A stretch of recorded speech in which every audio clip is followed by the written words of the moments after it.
every teacher is going to have to be very diligent about their seating chart.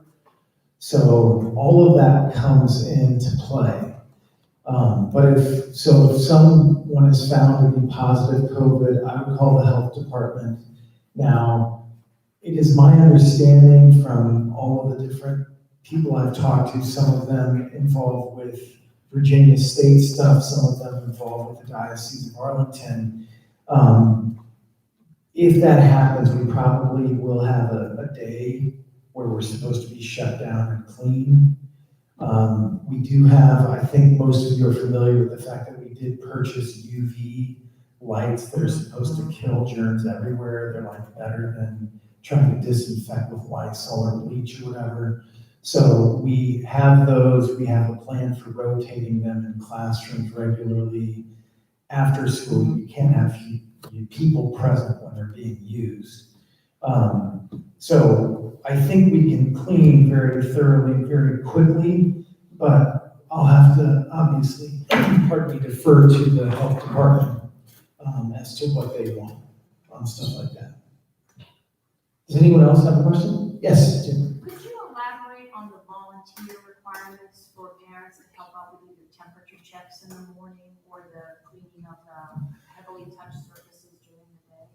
So I don't know exactly what is needed for cleaners. I know that Mrs. Witter does know. She's managing that. Jim Pope probably also knows as well. But Mrs. Witter is the one that kind of is setting the schedule. So I would encourage any parents, and I'm just always blown away by the great volunteering that is done by our parents at Seton for the play, for sporting events, for everything. So I would encourage you to contact Kelly Witter. Some of the questions that were written out earlier talked about that, like how do we volunteer. So if you contact Mrs. Witter, if you're interested in cleaning, you should contact Mrs. Erin Vanderwoody if you're interested in the screening before school. And we really do need parent volunteers. I am going to be at school early every day to try to help, but I do have a first period class, so I would have to leave before screening would be completely done. And I might have to leave even, I might not even be able to screen very much because I have to be in the classroom to make sure social distancing is happening. But, so we will need parents to help with that. And I think that's a pretty, obviously it takes time, but it's kind of a smooth thing that you would drop your child off, screen, and when the school bell rings, you could, go home. And so it would be probably 20, 25 minutes at max. Jen, did you have something? Yeah, just two questions. Number one is, are we officially approved? Is our plan approved? So this is what we've had to do. We work through a Virginia private schools entity, which the governor gave the authority to take our plan. So what I have done, there's a woman that represents the diocese at all of our meetings, and she's fantastic, Diane Elliott. So I gave our plan to Diane, and she thought it was great.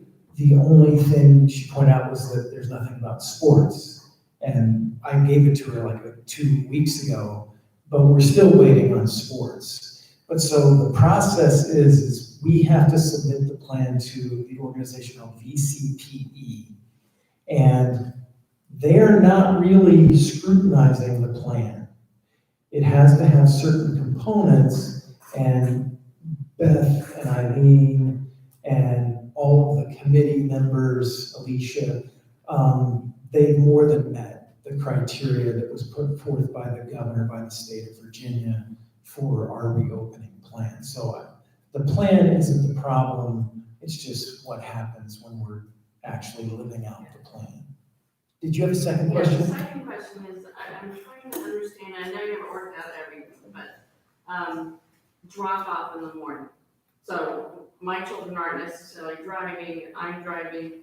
I used to drop off early before I went to my work. This would mean that children can't come into school until the people are at the door? Are you gonna give a time? And, you know, if they're turned away, what's the protocol? Is there gonna be a certain office or some phone or something like that? So the question was, if you're somebody who drops off your children early, like, so you're saying they'd be here before 8 o'clock, basically. So I think that's great. And I think that we can accommodate you. That's the time where I know I could definitely screen people.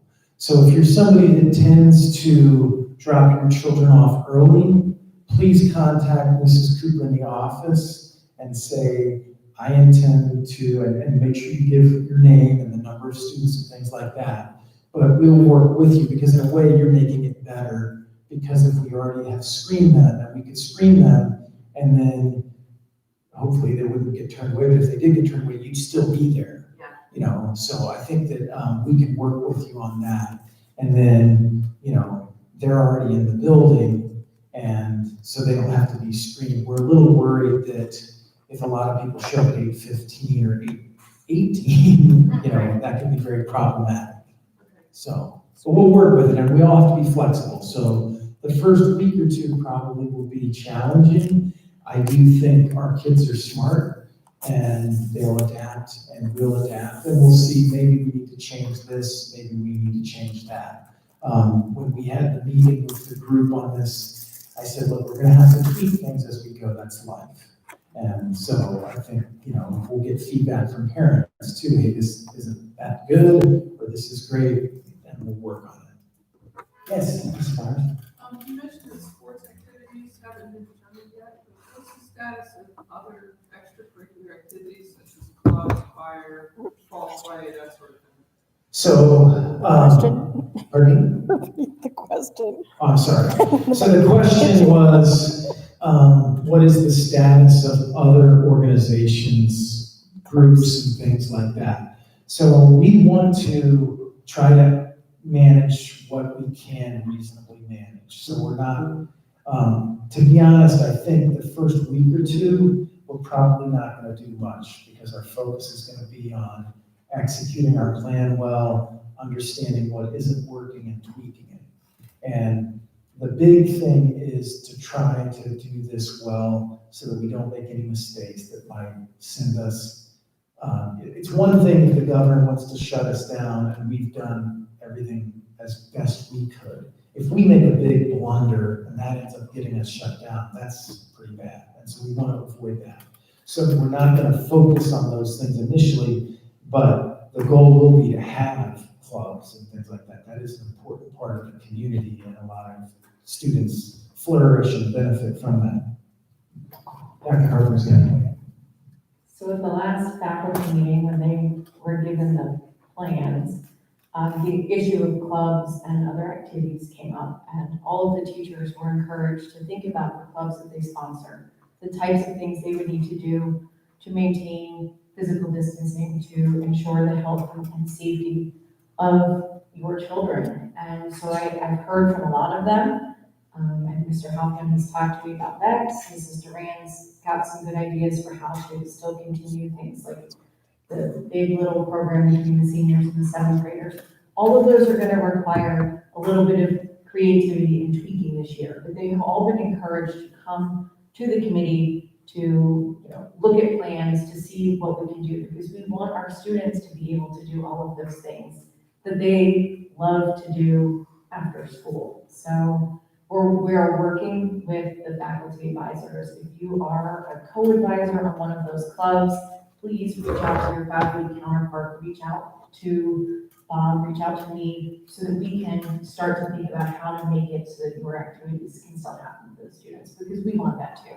That's what they were really missing last year. We heard that when we talked to the students, when you gave us your feedback. We know they want to be with their friends, and they want to do the things that help enrich their lives in so many ways. So we want to make that happen for them. I can't say everything's going to be able to happen, and it's certainly not going to happen in its normal way, but we're going to work really hard to make sure that we can continue to do as much of that as possible.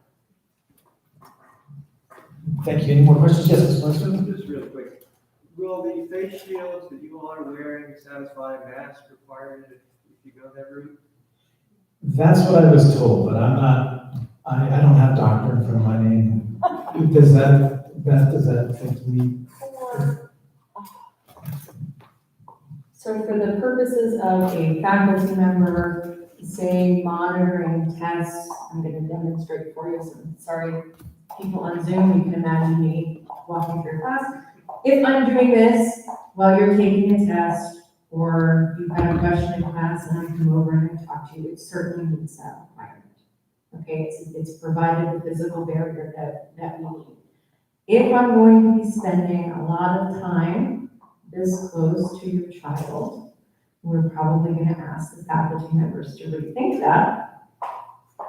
How can we work across a table, add some space, work at a board? But if it were necessary, the faculty members can certainly put on a mask for 5 minutes to talk, necessarily close to your child if they need to. But by and large, this is going to be sufficient. The guidelines that we've been given allow for a face covering. It does not have to necessarily be a mask of some sort. So all of the faculty members have these. You'll find that all of the students who are taking laboratory-based science classes will have one of these in their lab classroom so that they can do the things that we like to do, like labs. And some of the extracurricular activities will also end up having to use them. So chorus is going to be when they are singing after the first quarter, they'll be in these and spaced far apart on the risers, again, to facilitate all of the safety measures. Are there any other questions in the room? So, Yes. are you gonna have the Monday morning mass then, or not? No Monday morning mass? Excellent question. So are we gonna have Monday morning mass? I did talk to Father Roos. I was kind of surprised because he was very open. I was very happy that he said, like, I want to work with you. So I think, and we kind of talked from that point on, he values Seton, we value All Saints. We've had a very great collaborative union for a long time. So I'm not sure how soon that'll happen. Our committee and the board and all the teachers are very committed to having mass at least once a week. We do think that is kind of fundamental of Seton, and we didn't want to let that go. So Father Bruce said, give me your numbers, and we're going to have to kind of tell them these are groups of a family, so they could be in a pew and then 6 feet from them and whatever. So it's going to be tough, though. I normally go to the 7 o'clock mass, but every once in a while I go to the 8:30, and it seems like our 360 kids and faculty probably couldn't fit with social distancing and the people that show up regularly, and we don't want to, go against the parish's needs either. So, but we are working on that, but I really don't know yet until I get him the numbers and he has time to kind of sort through that. And we're both very flooded with things to do for the reopening, but we haven't given that up. And I did emphasize to him that whenever things subside, we obviously greatly value that Monday morning mass. It is a fantastic way to start off the week. Okay. Yes? In the slideshow, it was, in there was a 2 to 5 day closure for cleaning, but it was never talked about. What would precipitate a need for that closure, and what would the expectations be for schoolwork during that time? Okay, so the question is, what would trigger the 2 to 5 day closing? And what would be the schoolwork intended for those times? So I've encouraged, and I actually had a conversation with one of our teachers who felt like they had benefited a lot from Jupiter Ed and quizzes and things like that. Teachers at Seton are always looking to maximize actual class time. And we were talking about a number of things, but he asked me, so can I have Jupiter Ed quizzes and things like that? And I said, I think that almost all of our kids would do those honestly. I'm going to encourage all teachers to have some early Jupiter Ed assignments, especially for 7th graders, so that they are familiar. But it's my understanding, as things are, and obviously everything's very fluid and things can change, it's my impression that we probably wouldn't have a 5-day shutdown in a typical circumstance, but if somebody does test positive, the health department probably will require at least a 1 or 2 day shutdown for that. But we would immediately go to organizing online things to facilitate learning to continue happening. I'm just going to add a question that I think is related, that is one that was written up earlier. And the question was like, well, if we have 50% classes, or if we have online, how can they learn very much? Well, the way Dr. Carpenter, and I think actually Mrs. Salis gets credit for coming up with the actual schedule for like Zooms and things like that. But what Dr. Carpenter and I agreed was last year we were caught off guard, and I think we did. I felt like in some of my classes, actually, I got everything done that I normally get done. But in a lot of classes, that's not really feasible. But given that we learned a lot last 4th quarter, we agreed that we probably could do 75% in all classes, that 75% of learning would be the minimum that we would drop to. Many classes would stay, I would think, up in the 90s or even 100%. But obviously there'd have to be flexibility. One of the things to keep in mind is that all of this does prepare your child. Like our whole goal at Seton is to prepare your kids for the future. Hopefully the faith in things prepares them to live out their faith and experience the beauty of God's love in marriage or in whatever vocation God is calling them to. But the academics, the social, the sports, all these kind of things prepare them to deal with different problems, hurdles, and challenges that are in their future. So I was very proud. Some of the kids did better for me when we went online, and it was because we got the parents much more involved. So a kid that I knew was smart, who wasn't really working all the time and maybe just sloughing his homework, now his mom is like, hey, Mr. Pennefather had this assignment for you, Dr. Carpenter had this assignment for you. And so they were forced to up their game. In college, even Christendom, Studentville, places like that, a lot of people are taking online tests, online quizzes, and things like that. So I think that you can view even what happened in the last quarter of last year as a net positive. I think a lot of us got out of our comfort zones and learned a lot that maybe I should have probably been much more knowledgeable about Jupiter Ed and some of the things that I could be doing. So, big picture, whatever God sends us, as long as we're positively trying to work through it, we learn from and we benefit from. So, I think that the 75% is a key thing to recognize, that that's really what our minimum goal is. Can I add something? Absolutely. I just wanted to say to all the parents out there too, keep in mind that the teachers are doing whatever we can. So at this point in time, I'm saying I have to prepare for being in school, and that's one type of way of teaching. I have to prepare for being online full-time, and that's another total way of teaching. And then I have to prepare for maybe I'm doing this double every other day. And Bob is director, and he's speaking, and I'm going to now speak for the teachers. Please give us a break. We're doing the best we can, and it is a lot. And it's a lot. It was a lot. Just so happened my sister died on March 13th, the same day. I was dealing with funerals and then Corona and all of these things, and parents are coming after me saying, oh, well, you're not, whatever. I'm like, you don't know what I'm dealing with. So just please keep in mind that we have families that You know, I was working at least 12 hours a day on Zoom. So just keep in mind, we're also doing our best. And so expectations, of course, we want to educate your kids the best we can. But just keep in mind, we're people over here. Sorry, I had to.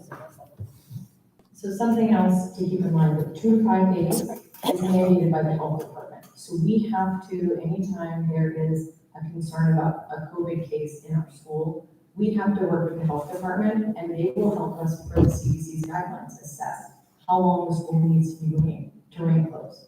Some of that is for cleaning. Some of it is to allow them to gather some more information to really try and assess how much risk there was to other students. If a Vanderwoody were to get sick, that's a lot of kids. Nothing against the Vanderwoodies, that love them all. But, you know, there's a lot that has to go into play there. And if we're talking about like a 2-day school closure, we're not gonna jump into our crazy Zoom schedule for 2 days. We're not that much gluttonous for punishment. Or, you know, but you should probably expect your students to get some additional assignments. They should have all of their books conveniently at home.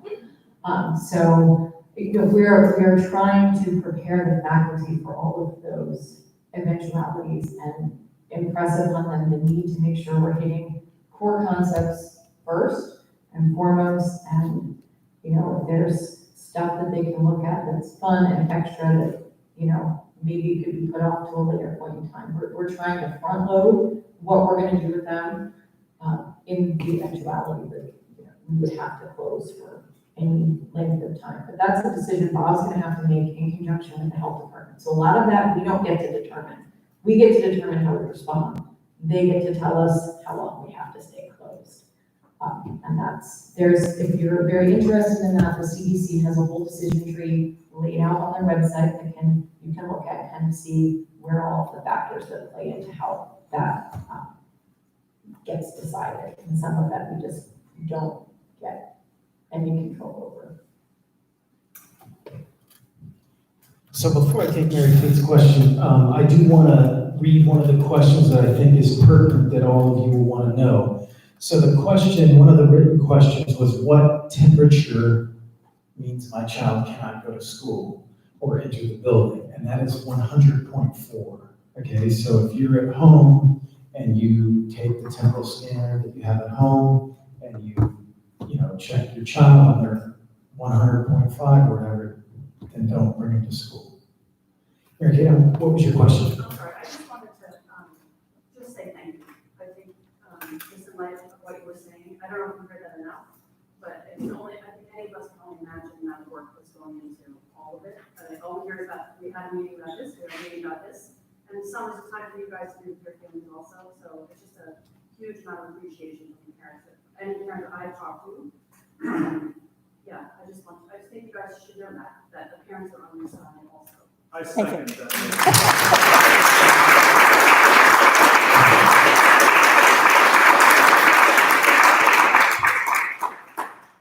Thank you all very much. I mean, it really does mean a lot to us. I really appreciate it. I called every family last year during fourth quarter. So I think I probably spoke with about 80%, and that was the number that I even talked to. They called me back.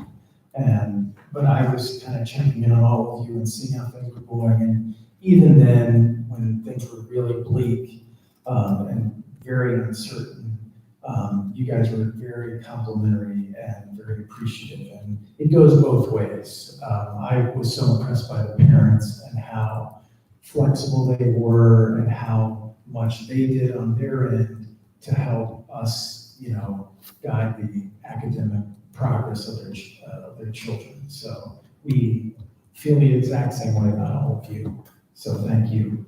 Does anyone else have a question? Yes. In case any of the students comes with the symptoms, I had a COVID and I never reached 104. It was between 99.5, 103. I never reached 104. but. Well, it's 100.4, just so you're clear on that. Yeah. So if you go over, I'm sorry, I understand. yeah, But the thing is, the health department later resolved, that nail is 3 to 5 days. In those 3 days, that student's gonna come to Seton, even, if it's test, but it doesn't have a result, doesn't know if they are positive or negative. Like in my case, it took 4 days, in my husband's case, it took 5 days. sure. So the question, or the point was, the Seton mom who was here at the meeting said that she got COVID. She never got to 104. It is 100.4, just to be clear, but she was asymptomatic in many ways. So we are going to go through the screening, but there is the potential that someone could come to school, doesn't have the fever, doesn't have any of the symptoms, because I think that's generally how most people go through COVID. They don't probably even know that they've had it. So obviously we cannot control those situations, and we wouldn't necessarily even know. But if somebody is tested, we have come up with a firm policy, but there's a good chance that we're going to say, if you've been tested, you should stay home. Thank you. Yes, Mary? If somebody comes to school and they have 100.6 and you send them home, can they go to school the next day? If they're not, if they don't have a fever? We're not going to assume anybody with fever has COVID, right? No, so we don't assume anybody Repeat the comes in. question. Oh, the question was, if a student comes one morning, has a temperature of say 100.6, we send them home, can they come to school the next day?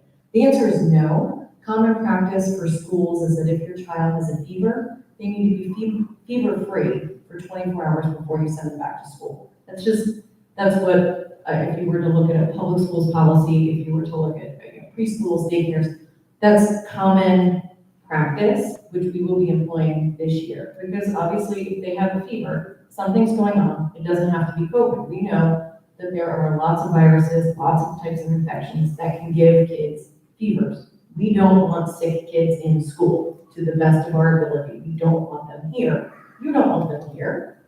We had a lot of cases in the January and February. I had flu. It was like crazy in here. I walked in the first period one morning and half my students were not there. They were all out sick. And we don't want situations like that. I really don't want kids passing any of this to each other that we can prevent. So that we're gonna have some guidelines for you on the website that go through if your kid has a fever. We're not gonna assume that they have COVID, but they need to stay home and stay home for 24 hours after that fever. So not the next day, but the next day. Right, the day after. So if they have that fever, we know there are a lot of things that give kids fevers and they're sick for 24 hours and they're fine the next day. We're gonna ask you to wait that day, come in the following day. No big deal. But on your recording, you did say something about if there's an absence. So is your recording only about COVID? COVID, those are for COVID-related absences, because as we can imagine, there might be cases where we have students who are not sick, but you feel like the family was exposed, and you're gonna stay home and quarantine until you've got the situation sorted out. Or you might come to us and say, we're probably gonna be out for a couple of weeks, and this did happen to us in the spring, before the schools were shut down. We did have a family who had potentially been exposed. So it's a very real possibility. So if you're gonna come to us and ask for accommodations, can your student Zoom into their classes? Can they get those class notes? Those types of things. That's when you're gonna contact guidance and you're gonna say, okay, we're gonna be out, you can still work. That's all the teachers are gonna know. We'll make those arrangements so that your child doesn't get so far behind. Our normal absentee policy of if you're out one day, you have a day to make up the work, that's still in play for all of our other usual run-of-the-mill absences. So I'm sorry if that wasn't clear. Well, there was a part about the doctor's thing. So if you're going to be out and ask for accommodations for something related to COVID, and we really don't care. We care if you're sick, but don't take that the wrong way. We don't really care if you're out because you're being overly cautious. you're self-quarantining, or if you are in a firm isolation.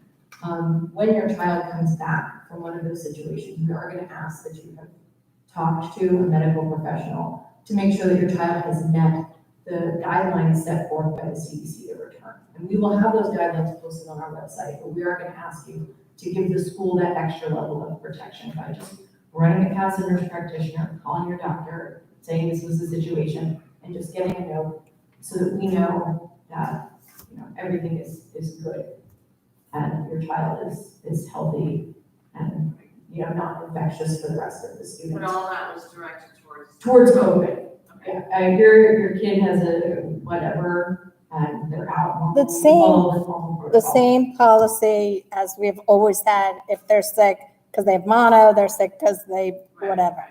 It's the same policy that we've always had. Does that help? And again, I'm sorry that wasn't very clear in the discussion of the video. So something that I think you're kind of alluding to, and it's one of the questions that was written, is, so the makeup work policy seems pretty much the same. So what I want to emphasize to all of you is that we will be flexible. I'm working through, last year, a young man in fourth quarter, he didn't get COVID, but he had some other issue. And there was probably mistakes made by teachers, but also mistakes made by him. But we're not about pointing fingers in that way. We're trying to work through it to a positive resolution. So he had 6 teachers, I guess, that had issues. So I have worked with 2 teachers to resolve it. 3 teachers kind of managed it themselves. And there's 1 teacher that I'm still working on through. But we do want to be fair to all of you. We don't want sick kids to feel like, oh gosh, I just can't miss that class, and so I'm going to go to school. And they probably wouldn't get through the screening process anyway. So if you run into a big problem like that, feel free to call me and I'll work with you and the teacher to kind of come to a fair resolution. It's very important to us that we don't hamstring our own students. We want to set them up for success. But part of setting them up for success is requiring them to be reasonable in the work that they're doing. So we'll work that out. But know for certain, we're not looking to be draconian in our work, late policies and stuff like that. Yes? I have a question about the health screening in the morning. Yes? So my children have allergies. So a lot of mornings they're sniffling, they're sneezing. Is that something where they come up and they're, sniffling, sneezing, sometimes it looks like a cold, but Right. it's allergies? Is that going to be something that you'll turn them away for? So Mrs. Russo has asked an excellent question about, if a child has allergies and things of that nature, it's important, and we are going to probably have Dr. Carpenter or Dr. Feckler explain the difference. But there is a difference between a cough and a sneeze.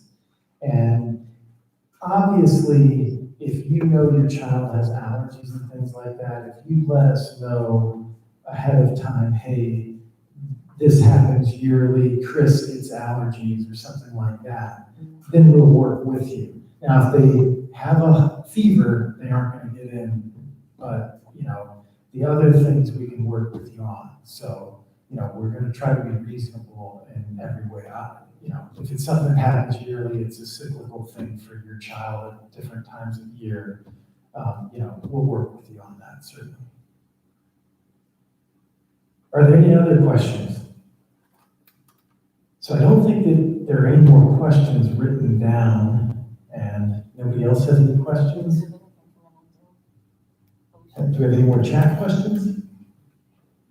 Not that I think we wanted, some of these questions we really can't answer yet, Okay. so. Can I ask another question? Sure, please do. Just, regarding some of the plans, like, lunch, like how are lunchrooms assigned? And then the 50% capacity plan, how are the both groups assigned? Is it just some families, or all the kids come to school and they Okay, so I'll take the second question first. But So repeat it. Oh, the question was, how are lunchrooms going to be assigned and managed, and how are the blue gold designations going to be made? So Alicia was in charge of all of the teachers and the committee working towards these schedules.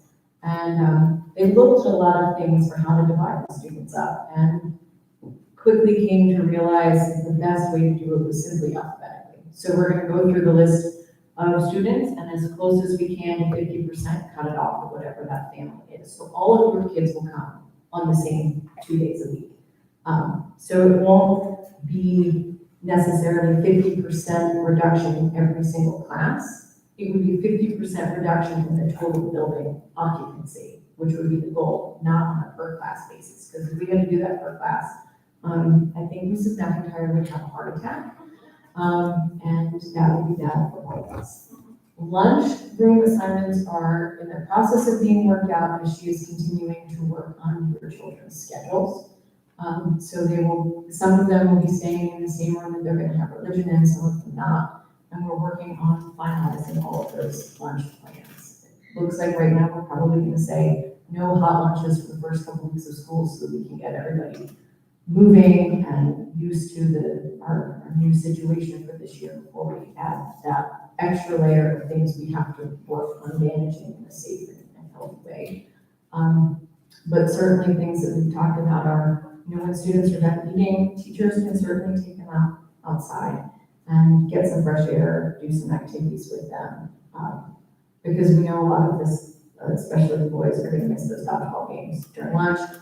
But Mr. Westhoff and Mrs. Carroll are going to be teaching in the gyms, so we kind of can't take down their classroom and put it back up, or, have dodgeballs flying while Mr. Westhoff's teaching. It's just not gonna work. So we are working with the faculty to get those kinds of things taken care of. But you should, at the time your student has a schedule, know where they're gonna be for lunch. It's just Mrs. McIntyre is working as hard and fast as she can, and she's just not there yet.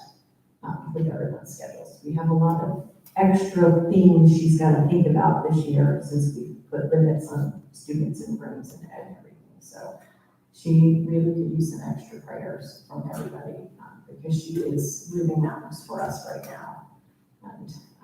And I know she's very committed to trying to get everybody into the classes they want and make things possible. And we would be done in the water without her. So none of this will happen if she doesn't get that done. Something I want to add that I want to just make parents aware of so they can anticipate this. In the past, we've tried to be very flexible in allowing your child to switch to the teacher they like and things like that. Because of the classroom restrictions, that's pretty much not going to happen. The only way a child will be moved to a different class as if they're in the wrong class for their ability or something of that nature. All of our teachers are, I think excellent, and sometimes it's good to maybe learn how to deal with somebody that you don't naturally necessarily, hit it off with. But, we aren't going to be able to do a lot of switching. That would be impossible. And Mrs. McIntyre is amazing to me just in a normal year, what she brings together. This year is truly like, David Blaine type magic. So, does anyone else have a question? Yes? I just want to mention, so during lunch, they're going to be 6 feet apart like this as well. They're going to be in there. So the lunches are going to be in the classrooms. And so they will be spaced. Yes? What kind of discipline is going to be so disciplined? Like the kids are going to be so disciplined, you said like some 7th grade boys wrestling or 7th grade girls hugging you, and whoever, if they're touching, are they in trouble? So I think that it's important for parents and for teachers to I'm sorry. So the question again, thank God, Mrs. Salis, this would really be a mess. So the question was, and there actually was something mentioned in the written questions about like, are you going to enforce social distancing? Are there going to be punishments? So we are going to encourage and enforce social distancing, but we are going to do it in a reasonable way. And so we're not going to be giving demerits saying, oh, you were 3.3 feet next to so-and-so. But, you know, we are going to tell them, hey, you need to be spaced or whatever. But, you know, pediatricians throughout the country have said they really should be in school.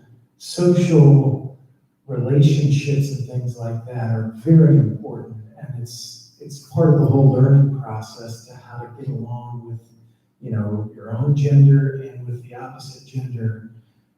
So we're going to be reasonable about that. We're not going to try to be draconian on that either. And, you know, and you should be aware of that if you're a parent that is super concerned about COVID. You know, it's not going to be like your child is walking around with a 6-foot bubble at Seton. That's just kind of an impossibility with children. And I don't think it would even necessarily be healthy either. So we're going to have to be reasonable in that way. And I know that a lot of people, my kids still have their friends over and they go over to their friend's house and stuff like that. So we're going to try to protect in person 5 days a week, but we're going to protect that, keeping in mind charity and, you know, being reasonable.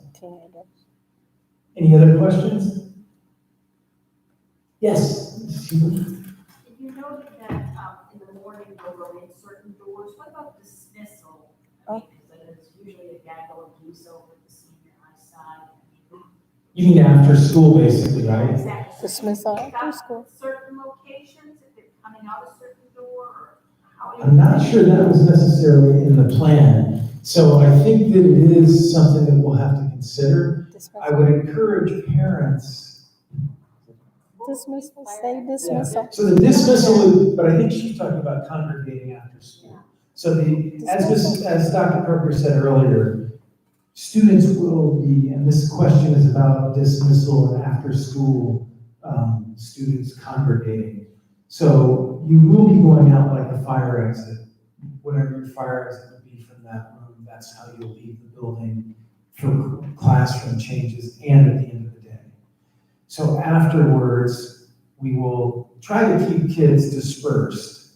But I'll tell you, I mean, my driver's ed class, I would like say social distancing, and, you know, kids are kids and stuff like that. So we'll kind of have to figure that out as we go. But I think parents could help in that situation by saying, I'm picking you up at this time, and be prompt and things like that. And then your child won't necessarily have a lot of time to congregate with other kids. Are there any other questions? Okay, well, I think then we're almost to the 9 o'clock hour anyway, but we'll just finish with a prayer, and we will just stand for this one.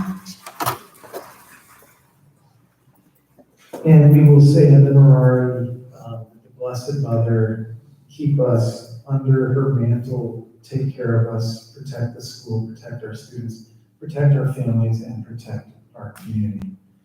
In the name of the Father, and the Son, and the Holy Spirit, amen.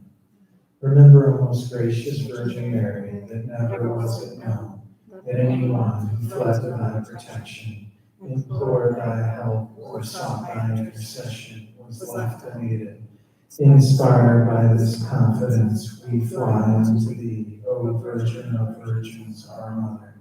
To thee do we come, before you we stand, sinful and sorrowful. O Mother of the Word incarnate, despise not our petitions, but in thy mercy hear and answer us. Amen. All for the greater honor and glory of God. St. Elizabeth Ann Seton, may pray for us. In the name of the Father, Son, and the Holy Spirit. Amen. Thank you all very much for coming, and know that you all are in our prayers daily. God bless. Thank you, Bob.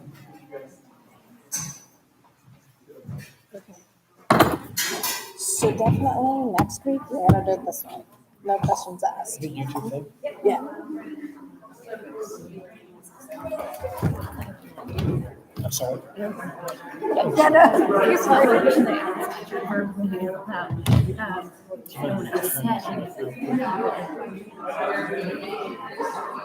Yeah, wait a second, because you know, very online.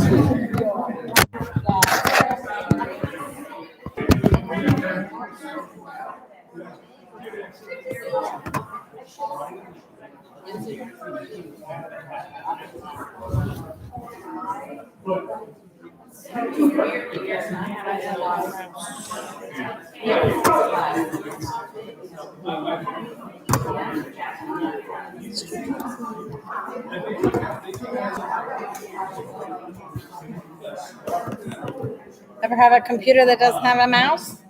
Can you do things without a mouse? Oh, I got it.